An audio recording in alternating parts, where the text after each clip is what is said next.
जी, अस्सलाम वालेकुम स्टूडेंट्स आज हम एक न्यू फर्स्ट चैप्टर का एक बड़ा इंपॉर्टेंट एमसीक्यूज़ है, हम उसको डिस्कस करने जा रहे हैं, ठीक है?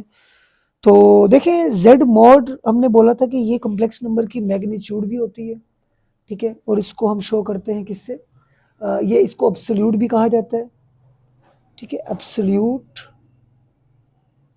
नॉर्म मैग्नीट्यूड, ठीक है? और ज्योमेट्रिकली ये शो करता है किसको? डिस्टेंस को। ओके हो गया? चलें अब हम देखते हैं कि डिस्टेंस z मिसाल के तौर पर एक कॉम्प्लेक्स नंबर है a प्लस अयोटा b। हम इसको शो ऐसे भी कर सकते हैं a comma b order pair form में, ठीक है? अगर इसकी मैग्नीट्यूड की बात करें तो ये होता है रियल पार्ट का स्क्वायर प्लस इमेजिनरी पार्ट का स्क्वायर और फिर क्या आ जाएगा स्क्वायर रूट। ओके चलें अब कॉम्प्लेक्स नंबर को इजीली हम रिप्रेजेंट कर सकते हैं एक प्लेन में, ठीक है? मिसाल के तौर पर और याद रखिएगा कॉम्प्लेक्स नंबर को अगर हम इस प्लेन में रिप्रेजेंट कर रहे हैं तो इस प्लेन का नाम रियल प्लेन नहीं होता, फिर इसको कहते हैं कॉम्प्लेक्स प्लेन।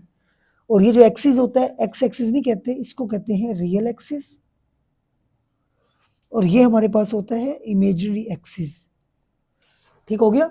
चलिए रियल पार्ट को ए को हम यहाँ पे रिप्रेजेंट कर लेते हैं और इमेजिनरी पार्ट को यहाँ पे बी को रिप्रेजेंट कर लेते हैं, ठीक है? चलिए ये दोनों की कॉमन लोकेशन हमारे पास ये बनेगी। ये वो लोकेशन है जहां पे ए रियल पार्ट ए है, कॉमा इमेजिनरी पार्ट क्या है बी, ठीक है? तो याद रखिएगा इसका जो डिस्टेंस होता है, सॉरी जो मैग्नीट्यूड होती है, ये मैग्नीट्यूड इस कॉम्प्लेक्स नंबर से ओरिजिन तक ये जो डिस्टेंस होता है बेसिकली ये डिस्टेंस z का मॉड होता है।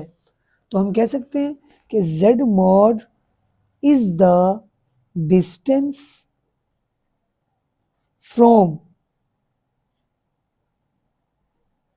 origin to that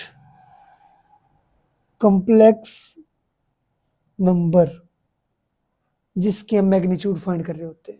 ओके हो गया students? Thank you so much. इंशाल्लाह हम नेक्स्ट प्रॉपर्टीज का डिस्कस करेंगे। ओके, अल्लाह हाफिज।